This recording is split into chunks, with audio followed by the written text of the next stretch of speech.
This recent trip to Japan wasn't something I had planned, but somehow it happened. So come along with me as I spend 2 weeks in Japan visiting a research lab in Sendai and exploring the country along the way.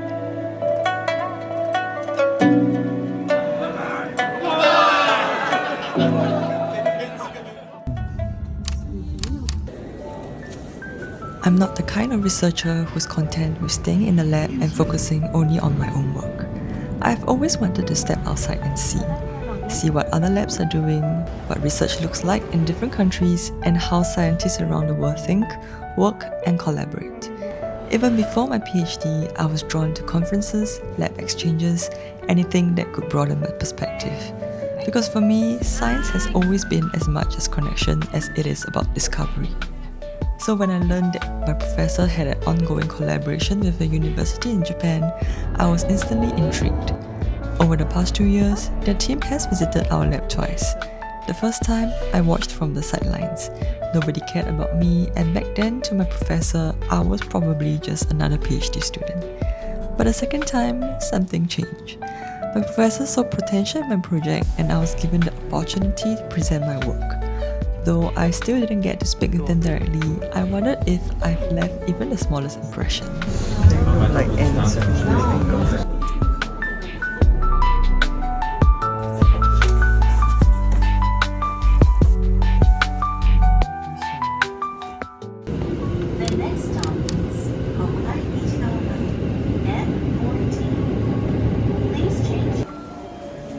Then came March. My professor was planning a trip to Japan with a few lab members to visit their collaborators in Sendai. Naturally, I hoped I'll be selected. I was curious, not just about their research, but about their lab environment, the people, and the culture behind the science. But I wasn't selected.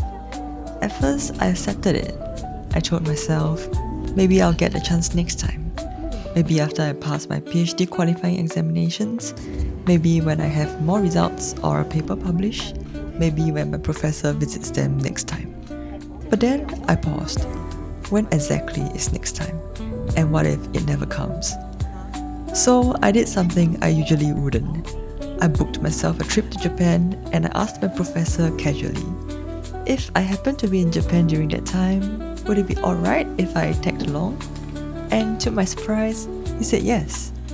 And just like that, I packed my bags and set off on a 2-week adventure before I even passed my PhD qualifying examinations. Before visiting the lab in Sendai, I spent a day in Tokyo catching up with some of my ex-lab members who happened to be there too. Then I met up with my current lab mates and we headed to Hakone for a short 2-day trip. The scenery was beautiful, calm, quiet, and such a refreshing change from the city. We stayed at a hotel that had buffet meals and a private onsen, which was honestly the perfect way to relax. It felt like a proper break. No lab work, no pressure, just enjoying the moment.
On the day we were heading to Sendai, we had a bit of extra time, so we made a quick detour to Kamakura to see the Great Buddha. It was a spontaneous little stop, but worth it. and afterwards we hopped on the Shinkansen and made our way to Sendai.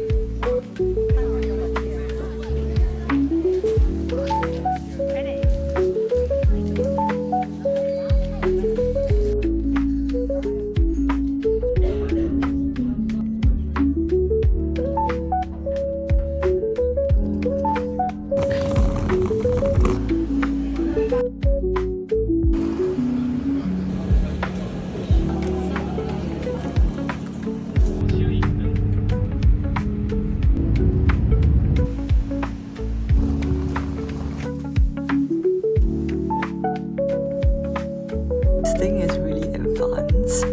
It's like you can adjust your light, your aircon, blah blah blah, everything here. Oh, there's different light room. Ooh. Wow, this is cool. Okay, let's go back. Ooh. The next day, we started our morning at the Sendai morning market before heading off to meet a special friend. She's from the collaborators lab, but we first got to know her when she came to our lab for a 4-month exchange, independent from the rest of her team. During her time in Singapore, we spent quite a bit of time together.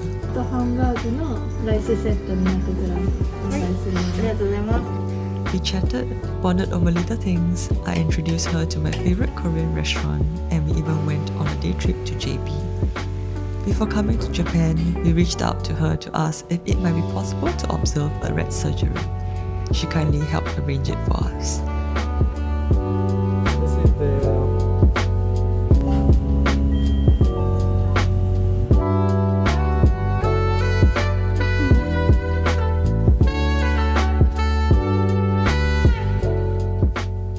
Later that night, she messaged us and recommended that we visit Matsushima Bay the next morning, before our meeting with the collaborators lab. It was a spontaneous suggestion, but we decided to go for it. Matsushima is known as one of the 3 views of Japan, and honestly, I'm so glad we made that trip. It is a beautiful and peaceful place, and I definitely didn't regret that decision.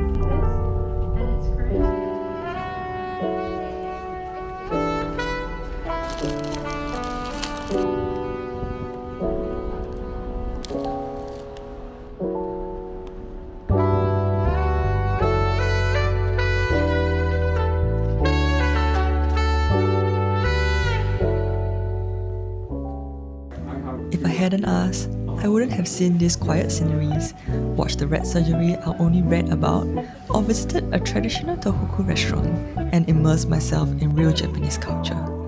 Sure, I could have come to Japan another time, but I wouldn't have experienced all these moments if that happened. I wasn't given a chance. I asked for one. A few years ago, I wouldn't have asked.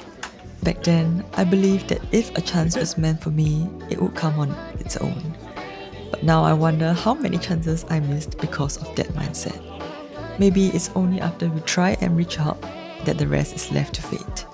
And if nothing else, I'm glad I tried asking for this chance.